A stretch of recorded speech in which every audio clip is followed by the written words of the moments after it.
Ladies and gentlemen, brothers, sisters, and victims of algorithm-based evangelism, thank you for gathering today. I bring you good tidings of great mockery, which shall be to all people with Wi-Fi.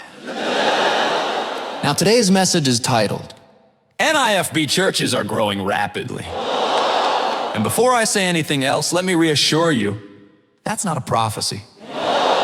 That's not even satire. That's an actual sentence spoken by someone whose grip on reality is so loose you could fit a maid outfit over it. Let us begin.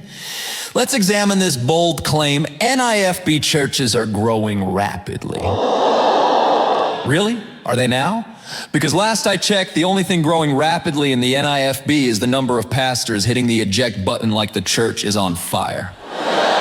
And it is spiritually, ethically, emotionally, and also probably legally. Once upon a time, there were 19 NIFB pastors, a neat little network of angry men in suits with cheap ties and rage issues. Now, it's just Steven Anderson. In the bottom of the barrel, a couple of guys who couldn't get hired at a gas station, but decided they were God's mouthpiece because they could yell louder than their own shame. Look, I'm not saying it's a cult, okay? I am saying it's a cult, but not even a good one. You know how most cults try to hide their dysfunction behind, I don't know, charisma or a catchy theme song?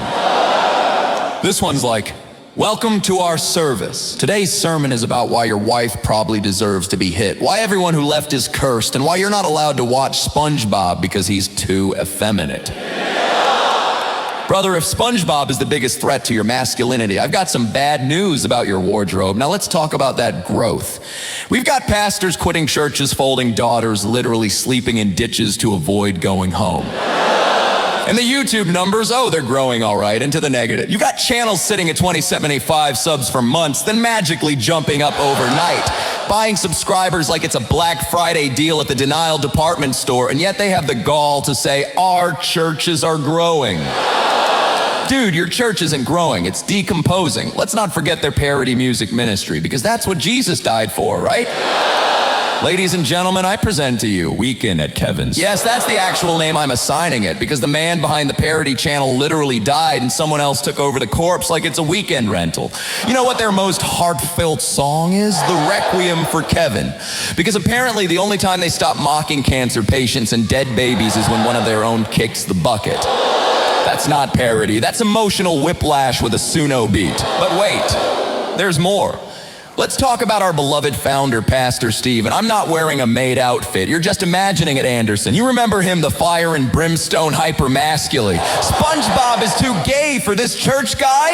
Well, plot twist. Turns out the busted fire hydrant of hypocrisy has a few personal quirks. He's not sharing during altar call. Now here's the kicker. His adult kids are the ones dropping the receipts. And when he gets caught, what does he say? What I do in my bedroom is nobody's business.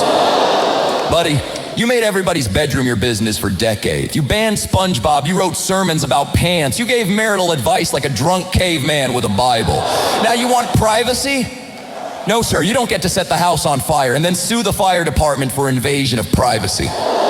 And as if that wasn't enough, let's talk about the musical diss tracks aimed at Roger Jimenez, one of the last guys who tried to stay loyal before realizing that surprise, surprise covering for a man who doxes his brother and threatens arson isn't exactly a great look.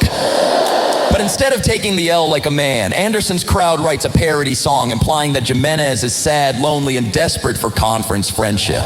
Meanwhile, the guy writing it is wearing lace and crying in a rented church space in a prosperity gospel operation in the sketchiest part of Phoenix. And don't even get me started on their YouTube comments. Cry harder, NIFB churches are growing rapidly. That's the common equivalent of saying we're not losing, our army is just invisible. Your buildings are gone, your people are gone, your sermons are a dumpster fire of recycled outrage and twisted doctrine. So to conclude, NIFB churches are growing rapidly. They sure are. Growing rapidly into memes, parody videos, spiritual cautionary tales, and the FBI's watch list. If delusion had a headquarters, this would be it. So next time someone tries to hand you a tract and says, hey, check out the NIFB, just nod politely, take the pamphlet, and use it to line the birdcage. Amen.